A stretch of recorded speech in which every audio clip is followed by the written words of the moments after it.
Hello, welcome. I'm Bonnie Morris, and with me tonight is Patrick Scully. Welcome, Patrick. Thank you, Bonnie. We've had a beautiful sunny day after so many dark, gray, cold days. It finally feels like spring is coming to Minnesota. Hallelujah. Hallelujah. Um, this evening, I'm Bonnie Morris, and I'm the producing director at Illusion. Illusion's mission is to illuminate the illusions, myths, and realities of our times and to catalyze social and personal change.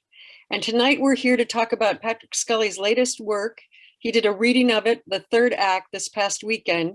And we're looking forward to having time to talk and ruminate and think some more and comment on all the things that Patrick launched this past weekend. Patrick, I was going to ask you to talk a little bit about the metaphor you used this afternoon about what the launching of the third act is. Yeah, so I had this idea that putting a new work out into the world is sort of like standing with a rock and throwing that rock into a big body of water and watch the waves move out and just wondering, like, when the waves hit the shore, what's going to happen and when do they bounce back, and so just the curiosity of watching all of those ripples. It's That's what I've been enjoying. So we've had a lot of responses, and we're going to talk about those. I want to just talk about what the way we're going to do it.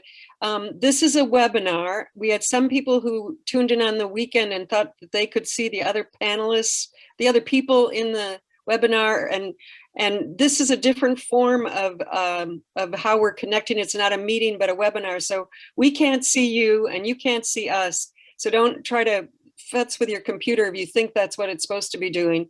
You're just going to see Patrick and I. And but on your screen at the bottom is a little icon that says chat. And if you click on that, you can put comments up on the chat, and we'll just let those flow throughout the whole time that we're talking. And then over on the, oh, there, Courtney's she's behind, she's the Wizard of Oz behind the machine, and she's showing you where to type your comments. And then lower on the right side of the screen is a Q&A. And if you click on that, you can ask a question, and we're hoping to get to it. I just want you to know that Patrick and I spent about an hour and a half this afternoon talking, and we know there's going to be more things that we'll have more time. We will have more questions than we'll have time. And so I'm hoping that if that happens, there might be some other ways we can continue this conversation. So the way we wanted to start is we read through all the comments and questions from the past weekend. So we're going to start from there. And then as you start to put your questions in and comments in, we'll get to that. And I'm be patient with me. I'm not the most adept at juggling both these sides of the screen, plus I don't want to miss a moment from what Patrick says. So, but I'll try to do that. So I wanted to start with one of the people who wrote in said, Patrick, thank you for bringing ageism out of the closet. And another person wrote in and said, how can we have a conversation about something, aging, if we can't, if all we are doing is denying that it's happening? So I wanted to say, since I've known you for 40 years, I wanted to just personally applaud your courage for talking about things that other people don't talk about and bringing them out into the open, and then inviting us to share that conversation. So I've appreciated it for all the ways you've done it here in the Twin Cities, but I also appreciate it for you doing it now with aging. Well, thanks, Bonnie. And, it's one of those things where I feel like I get to create a win-win situation, because I look at it really to help myself out, to help me figure out, like, what's this resistance I'm having? What's this, what's behind this door that I don't want to open this door and look at it? And I realized that, well, if I'm having this resistance, probably other people are too. And so, okay, well, let's open this door or take the lid off this box or whatever story we want to refer to, and see what's in here. That's great. Well, one of the questions was, to ask you about the impulse for even beginning this journey. What started you on investigating ages and ageism? Yeah, well, what really got it all started, I think, was I think I was 62. It was January, and I ended up not having a teaching gig, a part-time teaching gig at a community college that I thought I was going to have, and I was kind of freaked out because I'd gone back to school, got a master's degree in teaching English as a second language, and was using that as kind of my plan B for survival as an artist in America, you know, like have some kind of day job to fall back on.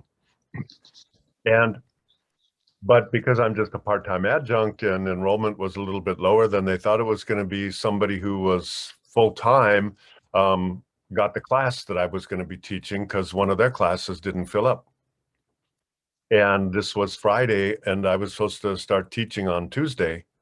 Um, and then it hit me, and I thought, I I could start collecting Social Security because I realized, you know, at 62, you can start collecting Social Security. And as I started going through that process and investigating it, it just started to bring up these other issues, you know, like when you make that choice on Social Security, it's sort of like, okay, you're gambling now, like on how long you're going to live. And, you know, should you start the money now or should you wait till later so you get more of it? And I think that was maybe the spark that caught the field on fire that, yeah. Well, and then just talk a little bit about the process. We heard on the weekend that you interviewed 30 people. Talk a Yeah, little bit about the interviews. it's about 30. And what I did was I thought, well, I want to talk to other people who are either 60 years old or older, and talk to them about their perspectives. And so I put together a list of questions that I went in and talked to, you know, that so when I'd go and talk to people, I'd have kind of a framework. Um, but as often happens in a situation like that, where the conversation actually goes, ends up being someplace else, and not better or worse, but just different. And so, but I thought, well, I want to see if my thoughts and experience and what, like, how I'm even framing all of this, how similar that is to what other people are thinking and experiencing. And and what I realized the longer that I did it, the more was just like, wow, each interview is so different. And I really thought there would be maybe some kind of commonalities that I was going to draw from it, some kind of shared wisdom on what this means. And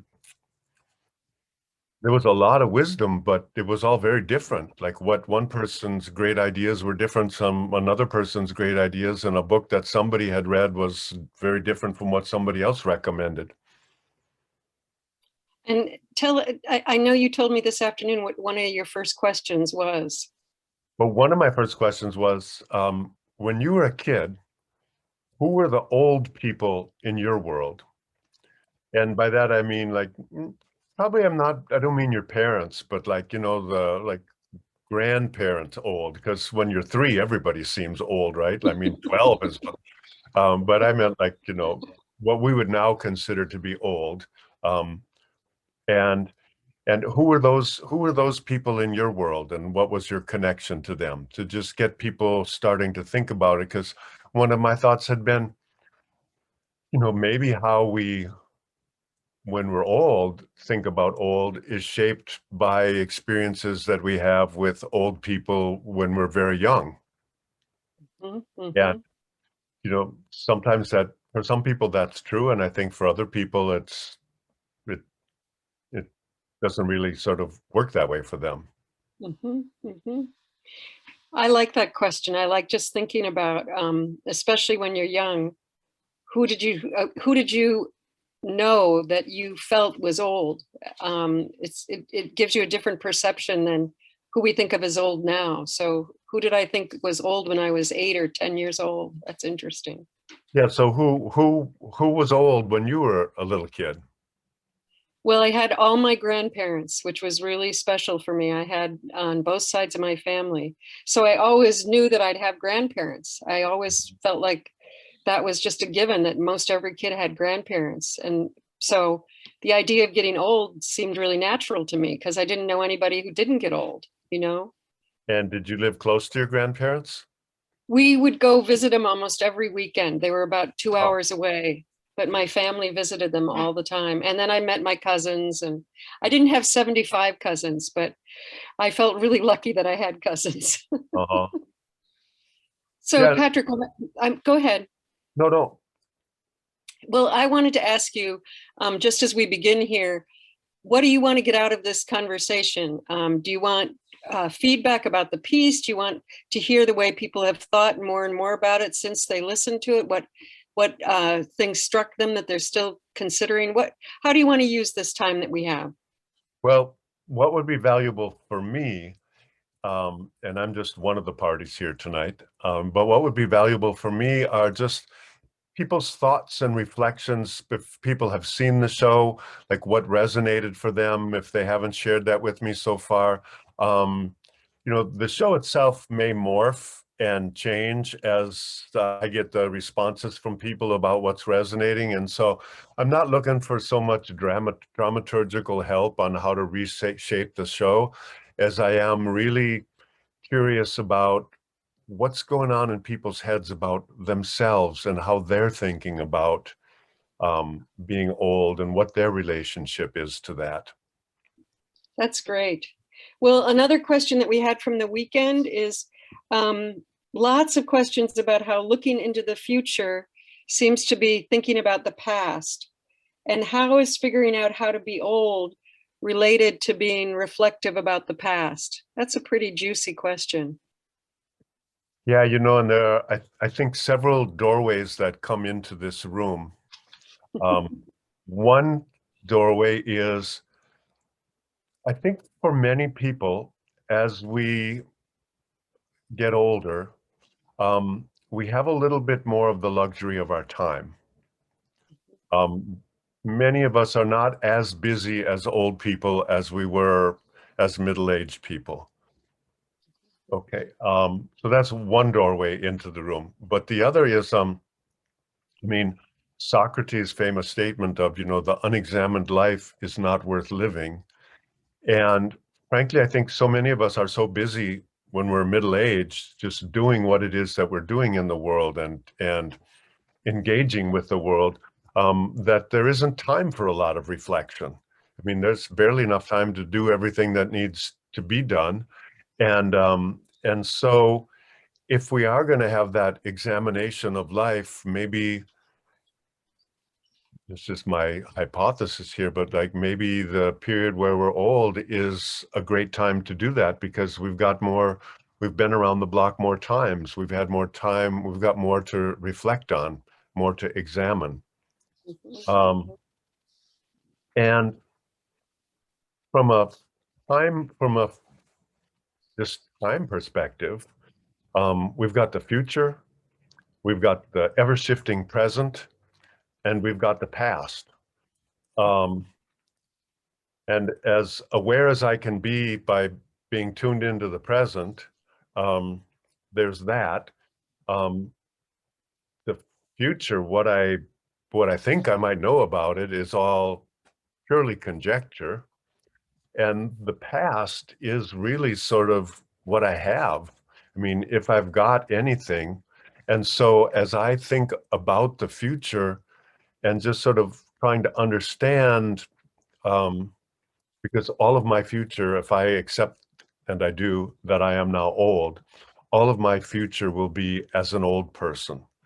And so how can I understand that? I can understand that through the past that I know, the past that I can explore, and maybe a little bit through the present and connecting with other people who are similarly old or even older. And I mean, I don't know how we can know about anything without reflecting on the past.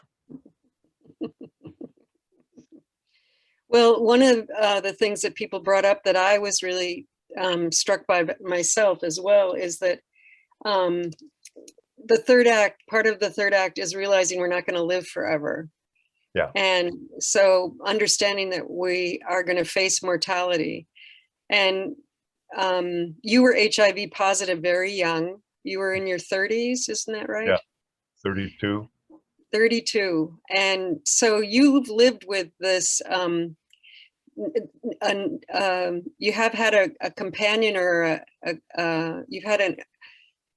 had a way of knowing death earlier than most of us. And how do you think that has affected the way you look into this third act? I'm sure that it's had an impact. You know, part of what happened, um, it's my own experience for myself, and then part of what happened was also my experience in the community, and they were in some ways very different. Um, the the nurse in room 101 in St. Paul, when she told me that I was HIV positive, you know, I remember talking about this in Queer Thinking. She told me, you know, I didn't necessarily have to tell anybody. It could be 3 or even 5 years before I had full-blown AIDS. And in those days, you know, we're talking October of 1985, there weren't any medications yet. Mhm. Um, and so full-blown AIDS was basically a euphemism for soon to die. Mhm. And but there was part of me that felt, no, you've got it all wrong. And I didn't bother to argue with her about it, but I just thought, you know, I'm enough of a scientist to know that if you take 100 petri dishes and you inoculate each one of them with the same specimen, that not all 100 petri dishes 10 days later are going to look the same. You know, there is variety in biology, and I just thought somehow deep inside of me, I knew or trusted that AIDS was not going to be what killed me. Mhm. At the same time, AIDS began killing a lot of people that I knew, and a lot of gay men that I knew. And it was also influencing choices that people were making. You know, most, let's say most young men in their early 30s aren't thinking about, should I sell my life insurance policy to somebody so that I can have that cash now? Should I finish medical school and do all my exams and do a residency somewhere, or should I just like go far enough that I can put MD after my name and then do whatever comes along? Um, and I mean, that was a period of time when this, like, I was reading the obituaries in the gay newspaper every time it came out to see if anybody that I knew had died before I had even heard that they were sick. And so that reality of living with a life-threatening disease from early on, um, that impacted not just me, but so many in my community, um, that definitely changed my perspective on being alive. And one of the things that it did was that how it resonated for me was maybe, I mean, if there was a mantra that I got out of it, it was like, live now. This is not a dress rehearsal. You know, this is the show. So um, it helped me to stay very committed to doing exactly that.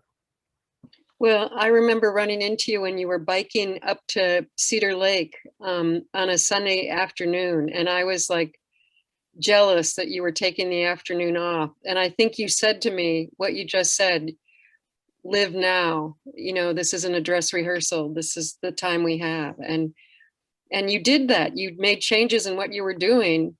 I remember that. I remember that very clearly, that you were taking advantage of sunny days like today, which Yeah, we don't always have in April in Minnesota.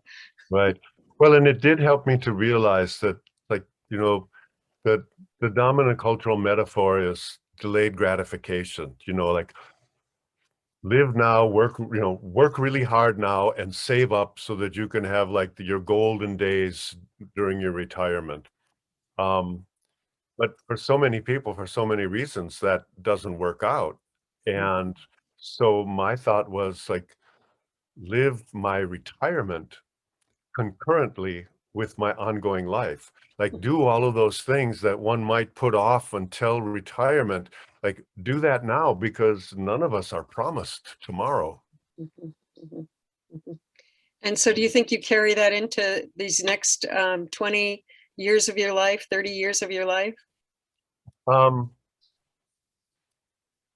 yes, I mean, it's still, I mean, part of that, part of buying out of that dominant framework is the idea that, well, if you live your retirement now, you probably have to keep working when you're old. And I will, and in part because, I don't have a big enough nest egg saved up that I could just decide to, you know, take a little bit of it every year until I'm not here anymore and just like be completely free of having to earn an income.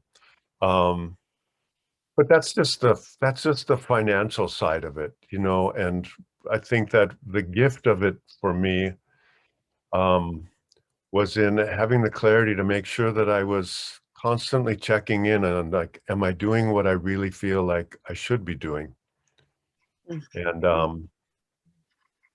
one of the other things that I've learned about myself and with the help of a therapist is I also have come to realize that when I'm not doing what I'm really supposed to be doing, when I'm not on my path, like depression is a big issue. Mhm, And mhm. that's not to say that if somebody's depressed, it means that they're not on the right path. But for me, what it means is if I'm not on my path, it's likely to be a big issue in my life.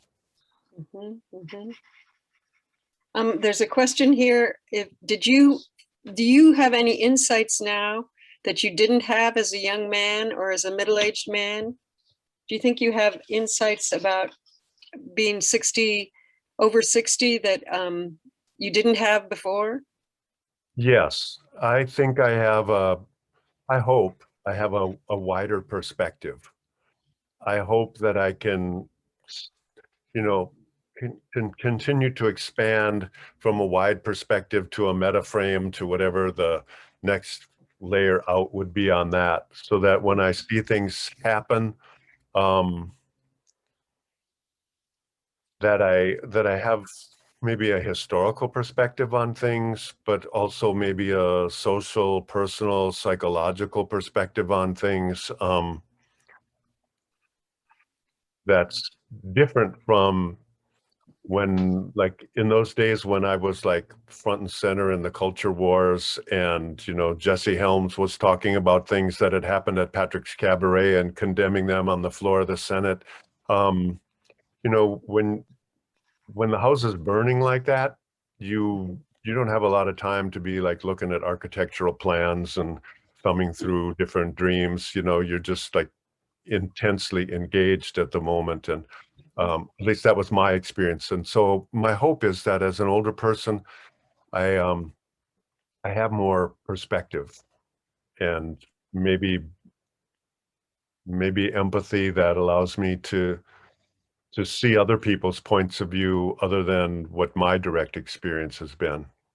Did that happen in the interviews? When you listened to other people, did you feel like you heard insights or perspectives that you hadn't heard before? Yes. For example, there was one person that I interviewed who, as a very young person, when it was in foster care and bounced around in the foster care system for a long time. And so like their experience of even family and old people was very different because family was not a cornerstone of this person's existence as a young person.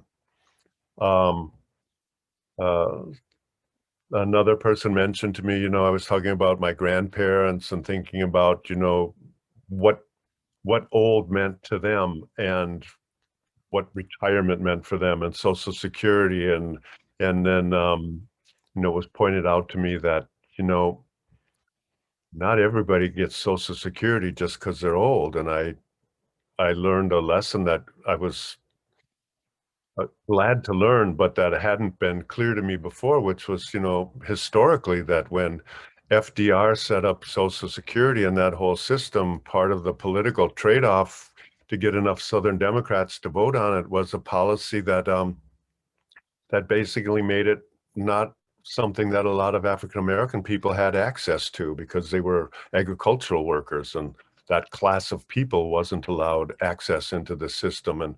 And so even then, doing these interviews, talking with people, there was stuff that I learned about people on a very personal level, and stuff that I learned about the culture that we live in and our history on a bigger level, by doing these interviews. There's a really interesting question here about not knowing what to wear anymore. My shoes have changed. I used to adore spike heels and sexy flats. Now I enjoy movement, so my shoes are not pretty. I mourn my pretty shoes. There is a wardrobe of old age clothes, and why is that? And then she added, can we reframe what we currently note as the decline of physical beauty? I'm refraining myself as a tree, and I'm acquiring bark and strength. Nice. And I think that's part of what we can do is this kind of reframing, taking cultural norms and shifting them and figuring out, no, that doesn't really work for me. What does work? And trying to find something. I know I didn't watch the Oscars this year, but I watched it one other year, and I just couldn't believe how much the women had to show their breasts and their butts and their skin, and there was no opportunity to see older people as older people. It all felt like everybody was trying to look like they were like 38, and I was really struck by how much these women, in my opinion, still had to sort of sell themselves as sexual beings and as beautiful in a way. And it just made me sad that we couldn't be more ourselves. So, Yeah, those norms on beauty, and what does that mean? And how do I continue to find myself beautiful? How do I find the essence that's just quintessentially mine? And whether or not it matches some larger cultural paradigm, realizing, to just realize that, like, well, if I don't match that larger cultural paradigm, that's probably that probably speaks well for me. mhm, mhm. Another question here is about, do we value the council of elders? Many people who are old or getting old desperately, well, it's what I was talking about, desperately cling to the ways and looks of youth. Do you find young people seeking your perspectives? Is there a way we can connect with young people that supports them and uses what our knowledge and our experiences is in a positive way? That's uh that's a great question. You know, um, early on when I started on this project, I was looking at a book called Morning, Noon, and Night. I think that's the name of it. And it was written by a retired literature professor, I believe, of American literature, who had spent his whole life at an East Coast school, basically teaching coming of age stories to college students because college students, that's helpful, right? So now he was no longer teaching, and so he decided he needed to do that same research for himself on coming of age stories for old people. And so in this book, the first half of the book is the coming of age stories for college students. The second half of the book is his other set of coming of age stories. And it starts with King Lear. Um, and, in a nutshell, here's this guy who decides it's time to retire and he's going to turn his wealth over to his three daughters. And, um, and it's a disaster. It's like one betrayal after another. And, and so I share that because I think we're naive if we expect that younger people especially in our culture, but maybe in many cultures, are going to be eager to hear our perspectives as older people. Now, there are some people who in my experience, have actually like approached me and wanted that kind of input and thought and, um, but I've had other people who were actively disinterested, clearly did not want my input and let it be known that I was not welcome. And, I'm paraphrasing here, but if I would take a few experiences and synthesize them together, it might come out something like, well, Patrick, clearly you are of historical significance in our community, but you're not really of contemporary significance anymore. And I hear that, and there's, voices inside me saying all kinds of sassy things back, but one of them is something like, oh, gosh, I didn't realize I'd already died. Um, um, and so it's a tricky thing figuring out how we create structures that will allow us as older people to share our experience with younger people in ways that can truly be of value to them. Because I think one of the things that's inherent in a society, in a culture that's as ageist as ours is that as old people, we get dismissed. Oh, what's that old coot know? Um, Mhm. and so figuring out structures for that kind of mentoring, for that kind of sharing, that kind of reaching down, you know, I'm still I'm still kind of scratching my head on that and trying a few things out and mostly working with people individually as opposed to in some kind of organized structure right now. When you were young, did you reach up towards any mentors, or did you feel like you were, making your way, pushing your way through the wilderness um, to say things out loud that hadn't been said before? Um, Probably the most significant mentor in my life is Remy Charlip. Mhm. And when I left Contact Works in 1980, a dance collective I had founded, I left because I needed to figure out how to bring my voice as a gay man into the artwork that I was creating. Contact Works had been a super supportive, wonderful place to be, but I was the only gay person in the group, and I needed more input from other people.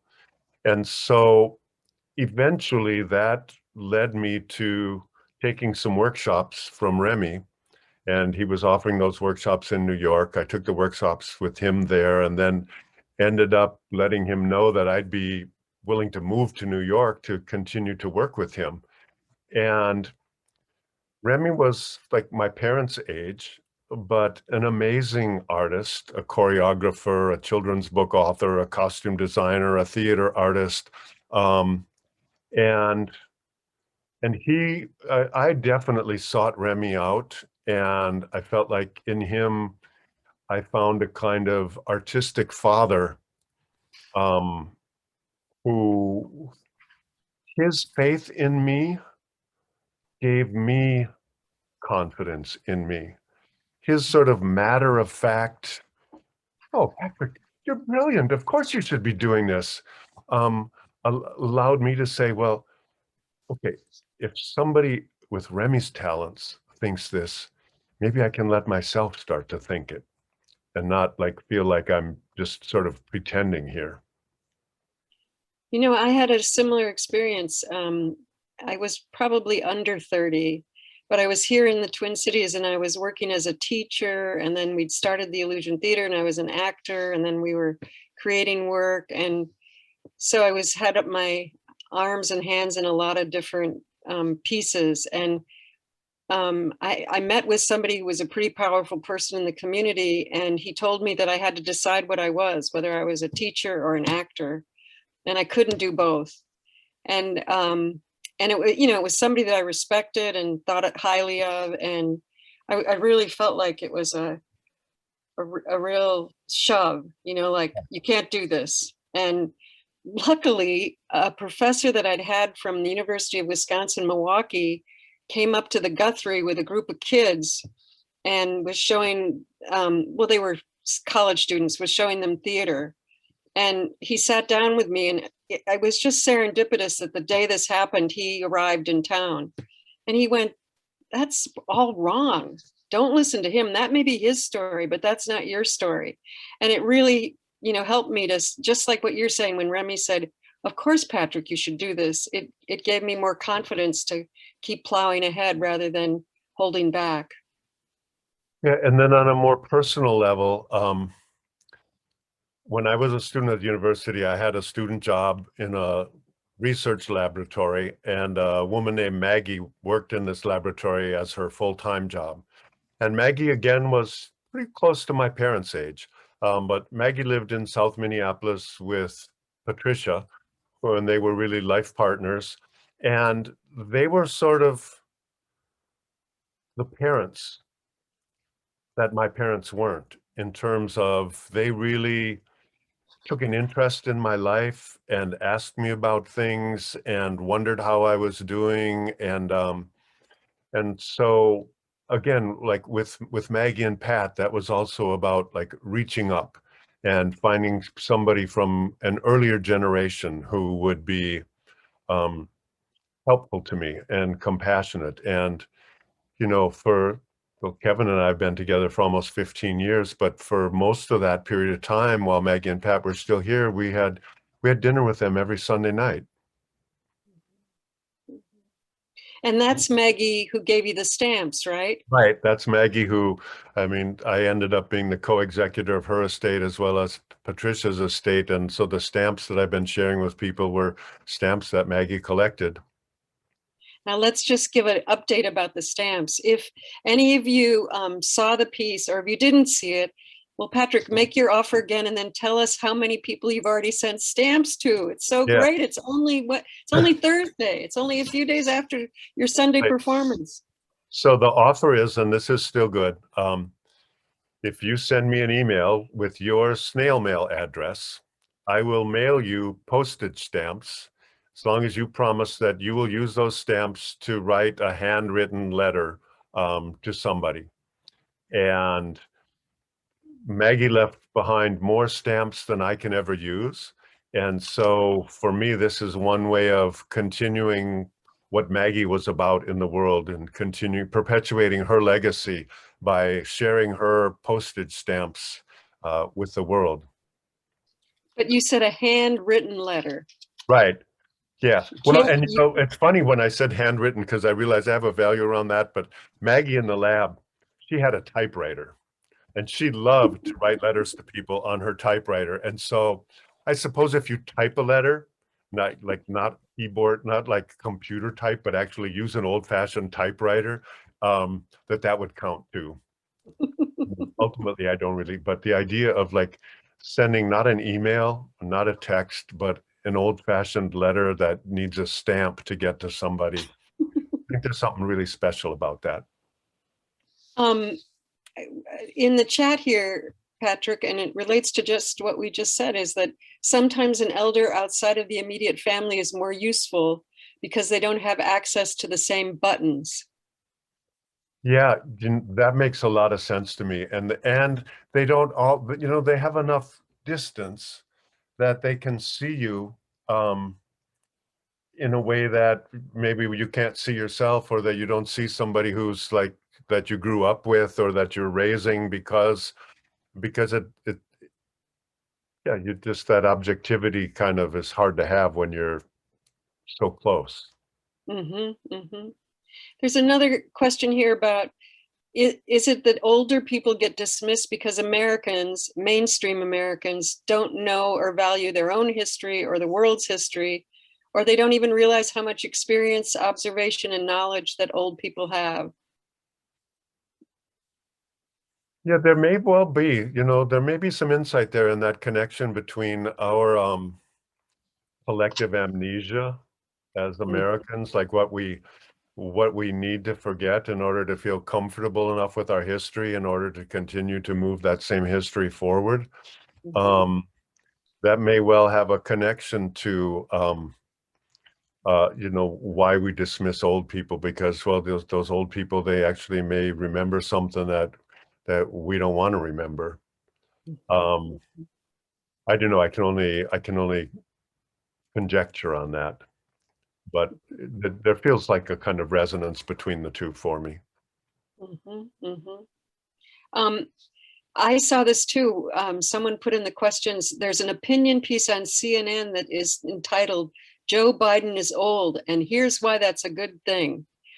Yeah, So, I read that today. Kevin pointed it out to me and texted it to me, and I read it, and it was great, and I just thought, well, how timely too, they're like actually embracing Biden for being old enough to have a perspective on what it was like to be a politician when we didn't assume that government was bad, what it mhm, was like to be a politician at a time when um, people didn't buy into the idea of trickle down economics and expect that by, making the wealthy rich, everybody else was going to be fine too.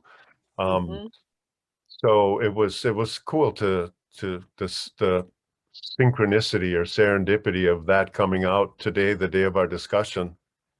I know, I felt the same way. I appreciate that whoever put it in here, I appreciate that you saw it. I was going to bring it up, but I love that you brought it up. We were going to ask some questions of you and have Patrick respond some, but we'd love it if you could put some of these answers, if you wanted to, into the chat. Oh, someone asked about how can we get stamps, and in the chat there's you can send an email to Patrick, and then he will respond to you. If you send him your snail mail, he'll send you stamps. And I've already heard from people who've gotten them. So one of the things a lot of people loved was the no fault life, how we're responsible for our choices. And I wanted you to talk a little bit about how you came up with that. But then the part that I was very curious about is how you came up with the year that you were born. And I'd like to say to the audience, is there something that happened in the year that you were born that you think might have affected who and why and what you've become? But Patrick, what made you think of the no fault life? Yeah, I think that the no fault life idea came up in my conversation with Doug Padilla, and um, and it basically is sort of takes the idea, the usual idea that we have of nature and nurture, and that we're a product of the DNA that we were given by our parents, and then the nurturing that we get in the community or family that we grow up in. It kind of says, well, maybe suppose we don't just buy that. Suppose we actually assume that before you're born, you've actually got a sort of guardian angel or spirit guide or whatever you want to call it, who's like hanging out with you, and you're like figuring out where and when you're going to be born, along with lots of other things. But you've got to start somewhere. So starting with where and when you might be born would be a place to start.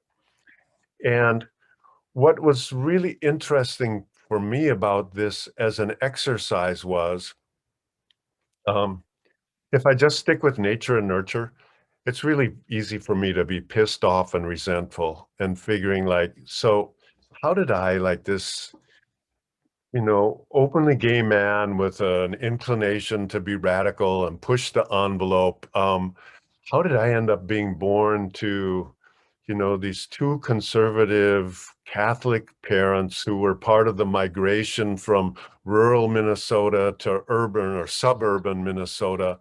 Um, and like, rather than be resentful, it turned it around and said, well, what did I get out of choosing them? Why did I choose this mother? Why did I choose this father? What did I get from them? And to look at like what the real opportunities were. And so as I was doing that, then there's also, it raises the question of like, so okay, where was I born? Well, I was born in Worthington, Minnesota, which was my mom's hometown. So that kind of made sense, even though my parents were living in Hopkins at the time. Yeah, but then the other question to figure out is like, so 1953, like, why would I choose to be born in 1953? And I mean, what do I know about 1953? Not a lot, because I wasn't reading the paper yet or listening to the news when I came into the world. And so a few years ago, this movie came out, Carol, and it was set in the early 50s, like 1953, in the United States. And I realized as I was watching the movie, because Carol, the main character in the film, is a lesbian, and I realizing like, oh my God, this is what the world looked like, even like to my parents as they looked around at sort of mainstream America and its attitudes and how people were thinking and how they behaved. And it's like, no wonder my parents were terrified when I finally came out to them because they had grown up believing all these things that, excuse me, were in the movie and so manifest, the homophobia of the culture at the time, um, on personal levels, on religious levels, on government levels, on business levels. I mean, everywhere. And so then as I thought about it from this, so what would be the opportunity at arriving then? And it's like, well, if you know your destiny is to be a firefighter, why not be born, when the house is on fire?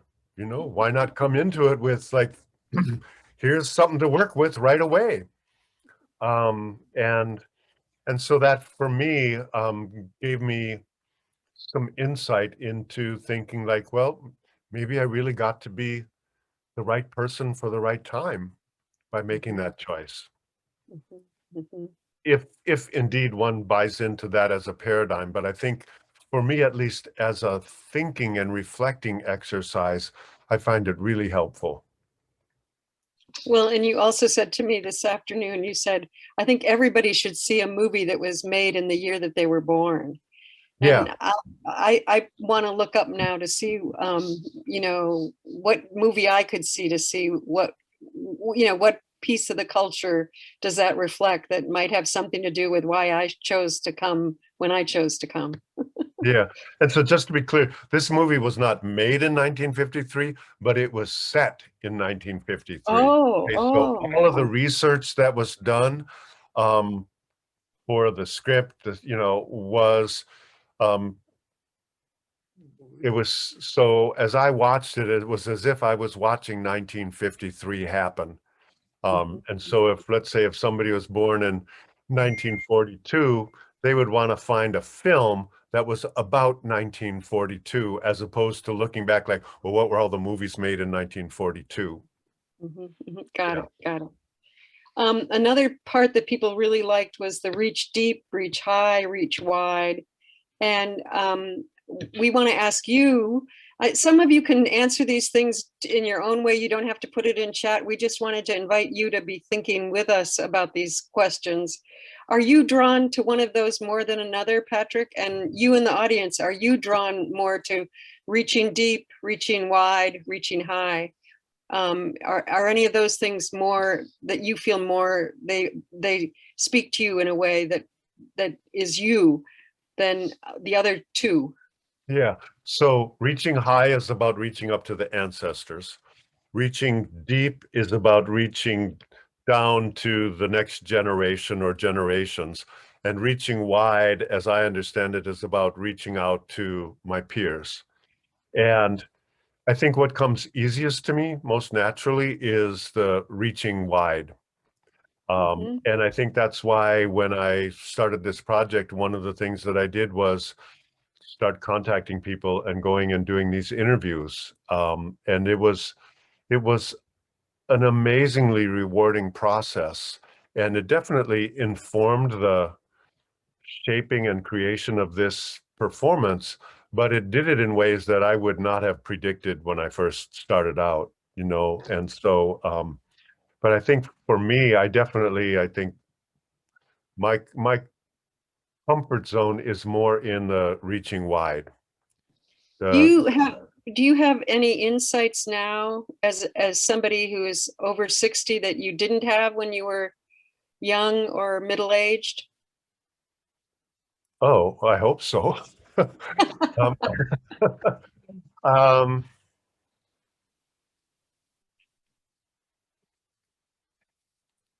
yeah, I mean, one insight that I'm sure that I have is that I have a lot of white male middle class privilege that impacts who I am and how I move in the world, and also impacts the what I get to do and how I do it. I when I was when I was young and even as a middle-aged person, I would say, I was aware of things like, the push west by the in this country as Native people were pushed off their lands and Europeans settled what had been native lands. And um, but now as an older person, I realize that something more clearly, even as simple as like some of my ancestors homesteaded land that meant that they were the first people of European descent to have that land after Native people were pushed off of it. And one of the things that is particularly painful is to think about like my Irish ancestors who left Ireland, um, having had the experience collectively of having been pushed off of their land by the British, and the same kind of genocidal things that happened to the Irish at the hands of the British were now happening to Native people, sometimes at the hands of the Irish. Mhm, And mhm, and that helps me to understand in a much more complex way what my relationship is to the country and culture that I live in. mhm, mhm, mhm, Even thinking about like my father, who was always very proud of being Irish, but I never had a sense of like, well, what was the essence of what he understood that Irishness to be? mhm, And but now, as I look back at history, I realize, the Irish people who might have shared that with him probably mostly had nightmares about starvation and the famine and coming over to Montreal in a coffin ship and being glad to survive, and fond memories of old Ireland were like not something anybody was going to be passing on because that wasn't what they had lived. mhm, mhm, mhm, mhm. I have another question for you and others. Well, Patrick talks about wanting other metaphors for the third act, and he talks about a spider web. He talks about pieces of a jigsaw puzzle. Another metaphor that he talked about is that each one of us has a volume of our life that's in a library of humanity.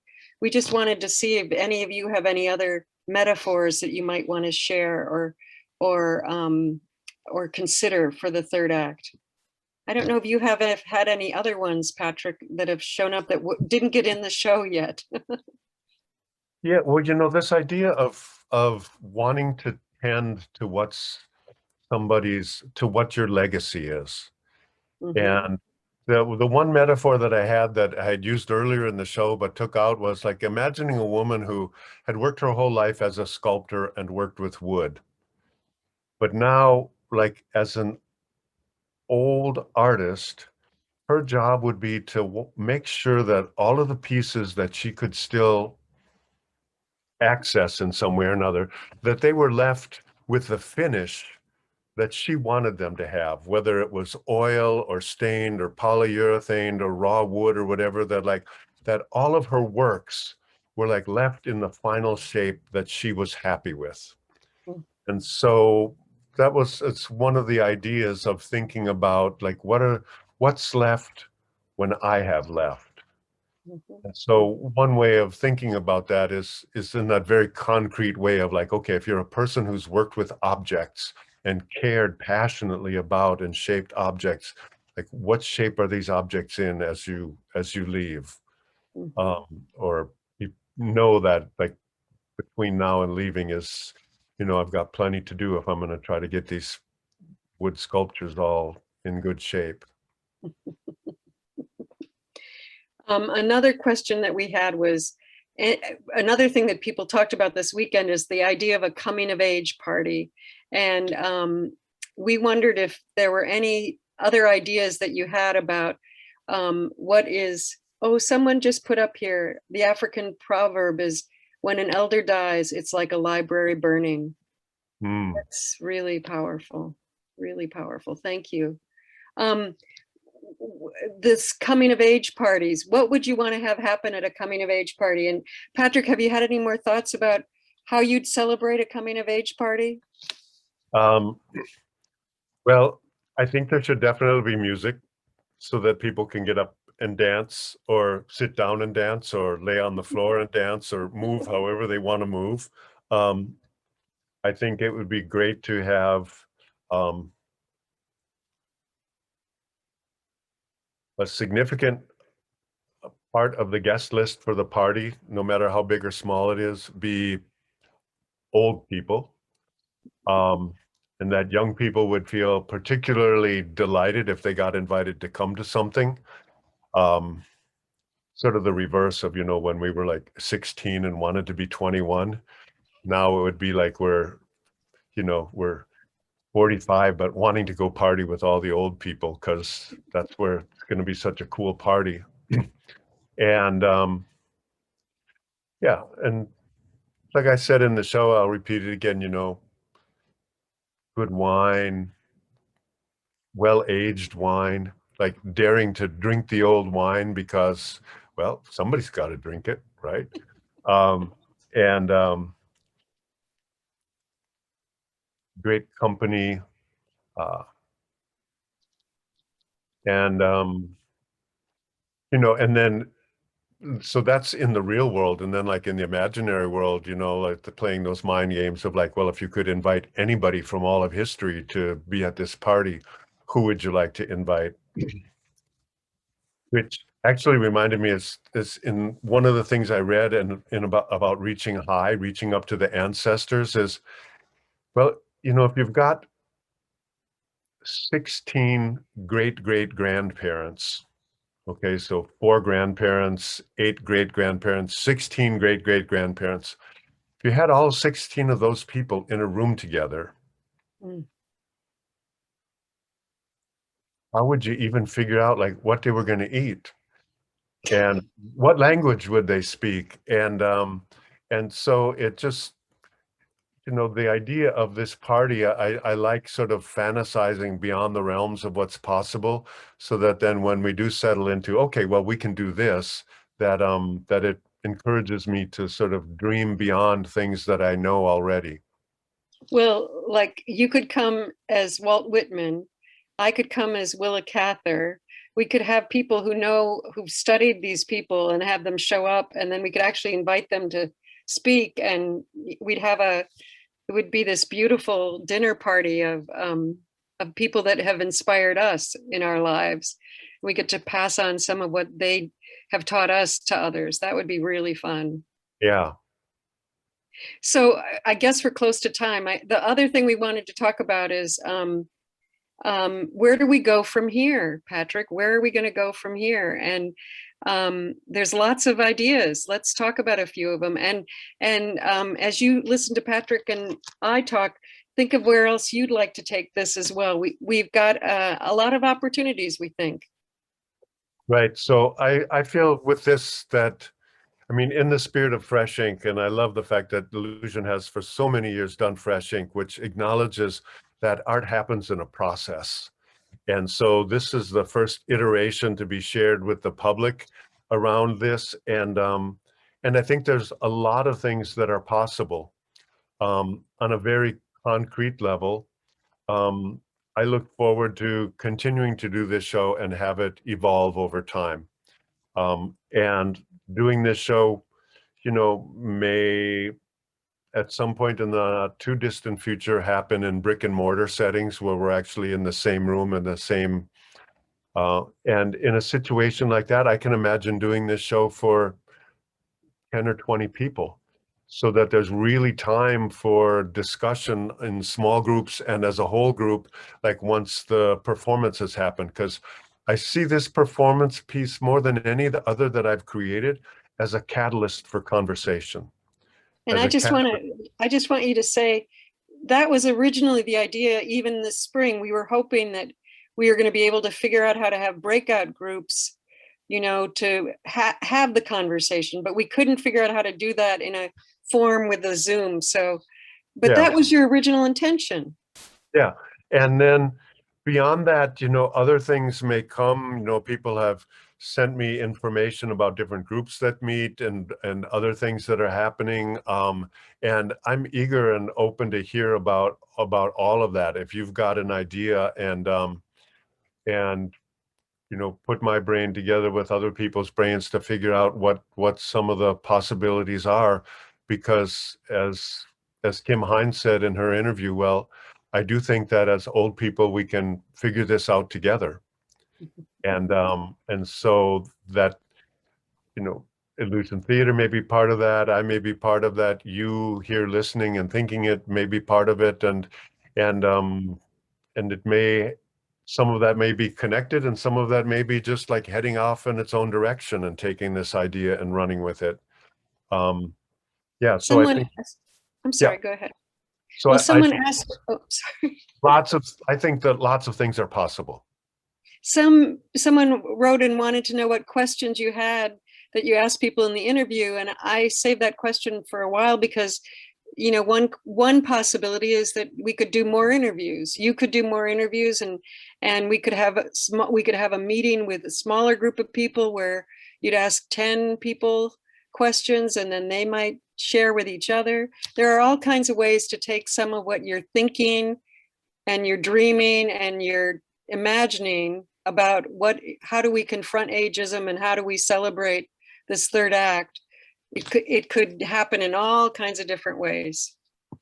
I'm sure somewhere here in my office I have written down what those questions are, but a lot of them centered around the idea of getting people to think about from their early memories, what were the ideas that they started to take in about what being old meant. And so a lot of that was having people go back to childhood memories of old people, but also talk to people about like their parents and how their parents handled getting old and retirement, and grandparents if they remembered that, and but other things like just old people in the neighborhood, and who do you remember and how do you remember them? Mm-hmm, mm-hmm. Well, so we have lots of possibilities, Patrick. It's a really great beginning of the third act and of what might happen with the third act with all of the people that have been listening in and who listened in this weekend to hear your piece. Is there anything else you want to share before we have to say goodnight?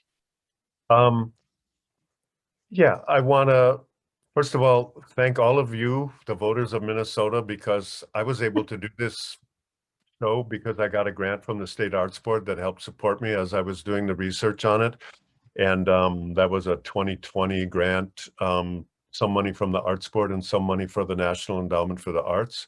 I also want to thank Bonnie and Michael and all the staff at Illusion Theater for their support in this. I had the good fortune of connecting with Illusion way back in the 1970s when they were working on Orlando, adapting Virginia Woolf's novel, and have cherished my connection to them over these decades. But lastly, I just want to thank everybody in the audience for coming. And I'm serious about this. In the chat is my email address. Don't hesitate to contact me if you've got a question. If you lose my email address, just Google Patrick Scully and you'll find my website. And if you poke around on my website, you'll find my contact information there. Because I feel like I'm just starting out on this. I don't know where it's going to lead. I'm curious to see where it's going to go. And if you have any interest at all, I'd love to hear from you and see where we take this. So what a scout we have to take us out into more of these questions, with your curiosity leading us and putting into words things that we maybe hadn't said or didn't want to face. I know when you asked that question, how comfortable are you being called senior, elder, or elderly? The first time you said that in rehearsal, I went, oh, I'm not. I mean, I was really surprised at myself. So, but I really appreciate you leading us, Patrick. And to all of you in the audience, we are streaming Patrick's play on our website until May 4th. So if you go to the illusiontheater.org website, there's a place on the website under what's on stage, I think it is, and you can see, you could click on there and you can watch the show that he did. It's a recording of the show we did this past weekend. So if there are other people that you want to share this with or share some of the ideas with, please go there and you can share that information with others. And then I just want to thank you all for coming this evening and talking to us. And I want to really truly invite you to be involved in what happens next with this. There's a lot of possibilities, and I think we're hoping that you can help us make those possibilities happen. So thank you all, and good night. Thanks.